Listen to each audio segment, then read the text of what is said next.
All right, everyone, part 2 on the pad review. So like I mentioned, I was able to use these pads for a few times now, or 2 times now, and wanted to provide a quick update on a couple of the things that I noticed.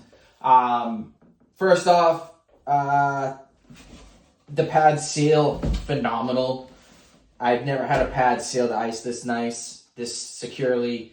No pucks are slipping through there. I will notice you definitely have to drive down a little bit, right, to get that a nice, good, tight seal. You can kind of hear it pop a little bit when you do drive down nice and hard with your knees. If you're kind of just jumping down or not really driving down hard with your knees, I could see how it could be a difficult pad to kind of get used to. But the second you start really driving down and they just seal so nice and they go down so nicely on the ice. Rebounds pop out super nice. I really loved how much I could kick out those rebounds to the corners. There are a couple things I wanted to mention in terms of like specs and sizing. Couple questions I saw come up. So first thing is I misspoke. I don't know what I was thinking. This is the non-recessed. No, sorry. This is recessed. I almost did it again. So if you're going through the customizer, there's like 5 or 6 different options for how you can have this kind of landing zone. I got no flap, right? No outer straps and a recessed knee. So that gives you plenty of space, right, for knee movement and not like having your knees feel locked down. Again, I don't know what I was thinking when I said it in the original review. I called this non-recessed. This is the recessed version. Also, one other thing, I got a couple of people asking. So this is a 31-inch pad, like I mentioned. I have about an 18.75, just under 19 floor to knee measurement, which I'll show you in a sec. But I'm kind of right on the cusp of like a 31-inch and 32-inch. I mentioned before the 32-inch is actually a little big. I've had a PX3 catalyst, so I went with the 31. In most brands, a 31-inch pad is an intermediate spec pad. Only true in Vaughn, a few other brands, when you get like a pro custom fit, will they do a 31-inch in a regular pro spec or senior spec pad. And there's a couple big differences. The main difference is the width of the pad. So I want to say the width of a senior pad is like 11 inches, right, from inside to outside, whereas the intermediate pad is only going to be 10 inches, something like that. It's about an inch short from the senior size pad. So yes, this is the full construction, even though it's a 31-inch pad, which some brands have an intermediate. True, a lot of the other brands, Vaughn, they'll do a 31-inch pad in a senior spec or a pro spec to give you that same width and the same build and construction of a senior pad, just in that 31-inch length. So that was definitely something I wanted to just mention. Couple other things going to the back of the pad. The straps, this is one thing I talked about before, especially these FRS straps. Man, they're really tight. So I had a set of true 20.1s before where these FRS straps were actually really loose and really big. And so in the customizer, you have the option to choose from a smaller size strap or a larger size, which is standard. I got the standard larger size. And even these are like small. Like there's tons of extra. I have these as loose as you can get them, as loose as you can make them. And I wish I could make them looser. So again, if you're going through the customizer, I can't imagine the type of leg you must have to get like a smaller size strap than this. It just wouldn't work.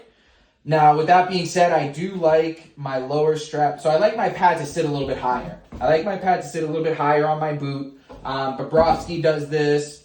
You'll see a lot of goalies do this. Swayman even does it a little bit where, their pad actually sits a little bit off their boot. And in order to do that, you need to keep your bottom strap low, but then you need to keep this strap up top a little bit tighter. And what that does is it just straps up to your leg a little bit tighter, which brings the whole pad up. So that's really my only thing right now is I got to dial in the straps a little bit more. I got to figure out to get this bottom one a little looser and figure out how to get this top one a little bit tighter. Right, I was kind of messing around with it the first couple games, loosening it, tightening it, making sure it doesn't over rotate, under rotate. So couple more skates. Maybe I just gotta go down to my basement and mess around with it for a little bit, but I just gotta get the strapping here, the FRS strapping, a little bit more dialed in, I'd say. So yeah, the straps are a little bit shorter than I expected, but shouldn't be too much of an issue. Another thing, oh yeah, I misspoke before. I don't know what I was thinking, or I didn't misspeak, but I just didn't mention it. You'll see on this outer roll, I got no brake. So I got a no brake outer roll. A lot of times, as I mentioned in the first video, there is an internal brake. That's the only brake I got in this pad is one internal brake. A lot of times people will also get the one external brake to help with that little bit of bend at the knee with your pad. I wanted this to be nice and stiff, didn't get the external brake. I also think it looks better, right? Not to go down that path too much, but I think just the single pad here looks a little bit better than having a brake. But really the reason why I didn't get it is I didn't want that too much flexibility. And as I mentioned, there's no give here at the top. There's if you're really pushing, there's a tiny bit of give at this knee where that brake is, which is actually something you want to make sure you're tightening up the butterfly nice. So yeah, that was another thing. It's just this there's no brake on this outer roll, which is an option. You can get a single brake, you can get a double brake, I think, but it does affect the stiffness of the pad. One other item that came up, the Pro Laces. Love this design. I know it's super weird and kind of may seem unnecessary, right? Where it's going kind of your tough, heavy duty string, your regular skate lace, your bungees, and then Velcros. But it's awesome. It straps up so awesome. It gets you nice and tight in your RVH, gives you, some hard force to push off of in your RVH, has plenty of slack for the toe. Like I mentioned, I'm ordering a set from Pro Laces. There was a question about what kind this is. I believe it's the hybrid push. So if you go to the Pro Laces website, there's a few different versions you can choose from. There's one version, I believe it's called hybrid push. And in the drop down, it says two inch slack, like true pads, right? So that, I'm guessing, is the version you would choose. Now, here's the thing. This looks more like a 3-inch gap to me. And when I measure it,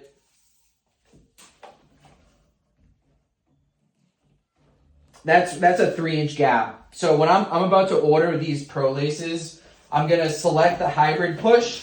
I'm going to select the model that says true, which it says 2-inch gap or something. But then in the notes, I'm going to put in there, I want that 3-inch gap. Because this is a 3-inch gap. I love how this feels. And the other set I got was a 3-inch gap. So the ordering on Pro Laces might be a little weird, but if you select hybrid push, there's a drop down. You can select the true style, and then maybe just note in there the size gap that you want.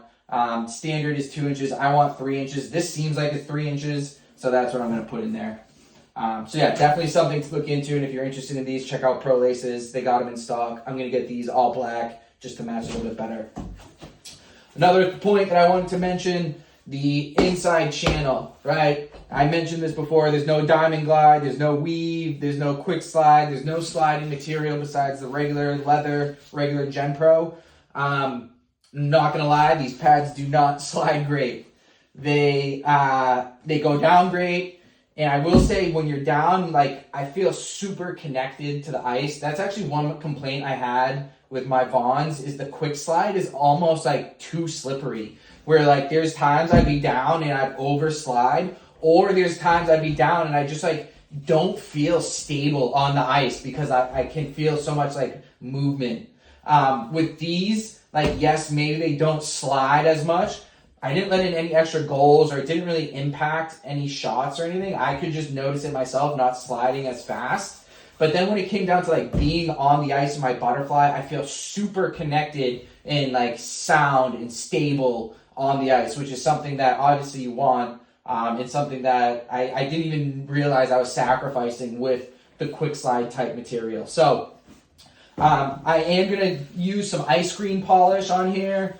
I am probably going to check out the 3M tape, maybe put a little 3M tape on here. If you put it on the right way, it won't damage the pads, and it does last quite a bit. But there is, it doesn't slide terrible, but obviously compared to some other sliding materials, it is noticeable. So that is another thing I am going to work on a little bit, just figuring out how I can best make this inside channel slide.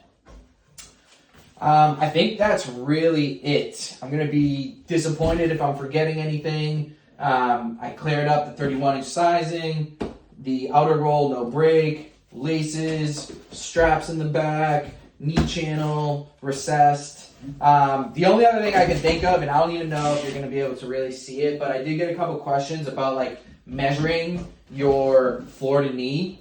So here's what I usually do. Here's a good example. Again, hopefully you can see this. If not, it's going to look super stupid. But, right, you want to be on your flat foot. I have like a tailor's measuring tape where it's flexible, right? You don't want like a tape measurer that's hard. So I'm gonna stand. I'm gonna bend forward slightly, right? A slight bend forward, and I'm gonna go all the way to the floor and almost wrap it around the front to the front of my knee a little bit. All right, so I'm gonna have it here, down to the floor below my ankle, and then when I wrap it around, right, you can't really see, but I'm right at 18.5, really 18.75. If I was gonna go in the middle of my knee, I would say this is 18.75 on the dot, which again is just under a 32, maybe just above a 31, but I went 31 plus 2.5, fits perfectly. So definitely double check your FTK, make sure you're measuring it right, and that'll help dial in the pad. Again, this pad fits absolutely perfect.